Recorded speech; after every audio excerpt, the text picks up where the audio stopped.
Welcome to our short dialogue, which we are going to have.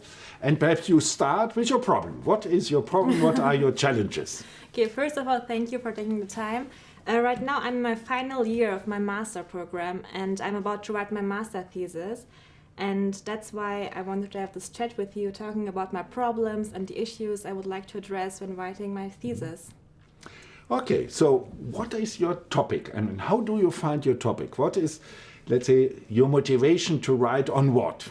Yeah, that's exactly my problem right now. I have like so many interests, and right now I'm trying to specialize on one. For example, I did my bachelor's in European Studies, and I would like to focus on the EU and its institutions, for example. That's like what the European Union is actually my issue, or my topic I'm passionate about.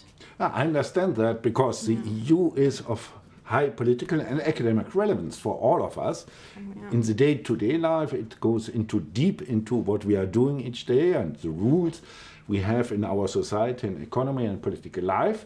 And secondly, it's changing each day. We have now something like the Brexit. That's the topic of our background program, the relations with Turkey, which changes quite often, which is of high relevance. And therefore, it's interesting to go ahead with studying major parts, or a crucial, central, vital part of this EU. Exactly. Do you have any additional starting points, motivations?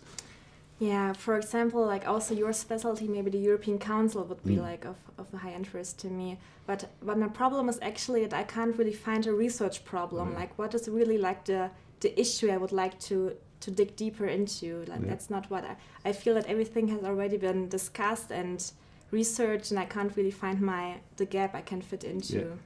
Okay, this is one of the problems we all have. Is there a gap? And if I look at research proposals, quite a lot of my colleagues always write about a large research gap. And if you know the literature a little bit, you realize the research gap is not as large as people think it is. So don't be shy, or don't be afraid that you might take up points which are already studied to a certain degree. In the EU, one of the interesting points, and on the European Council, is that there are each year new developments. So you might take quite a lot of your original, or of the original academic state of the art, what the academic community has written about the European Council, and then look what is new perhaps, or what has changed, or perhaps what has not changed. So what are continuities, discontinuities of the European Council, and to look at that, there are different perspectives, of course. One is legitimacy. How democratic is the European Council with the heads of state or government of all member states? Of course, each one of them has a certain legitimacy because they were elected from their voters back home in the member states. But at the same time, they don't have any transparency. It's, let's say, a secretive meeting behind closed doors.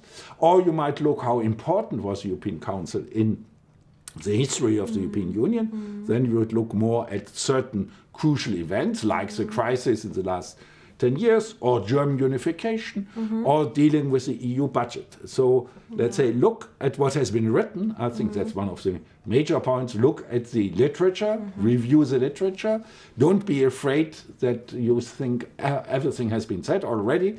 No, not everything, but much has been said. So please, let's say, take what is there, but then start to think what might be new in the sense of, for example, the last 2 years, or why do you think some people have raised questions which were not yet answered? Okay, so what do you think is the perfect time to start thinking about the thesis topic? Early. Early? The sooner you start, when you start your studies, you should start thinking about it. Not that each night and each day, but that you follow and witness what is happening around this kind of topic. And then you select, in modern times you put that somewhere on your computer. I, in former times, had a special part of my library where I put all those things in. So let's say, don't stop, or don't say, I start only now, or only in 2 months' time. But you should start before, and you will find out that this subject is then in your head, and you develop certain kind of considerations without perhaps necessarily forcing yourself. So look at that, start reading. My suggestion is, as soon as you become serious, to work on your subject each day. Not too long necessarily, because you have other things to do too. But don't say, oh, only in my holidays I'm going to start, or in 2 months' time I might have found time. No, that's not the right proposal. Each day, that's at least my working style, you should read something, you should put notes down, you should start to think, that might be an issue I'm more interested in. Then you check the literature, what you can find there. Exactly. And you also get more aware of the topic the sooner you start. Maybe you can find like connections between topics you haven't found before.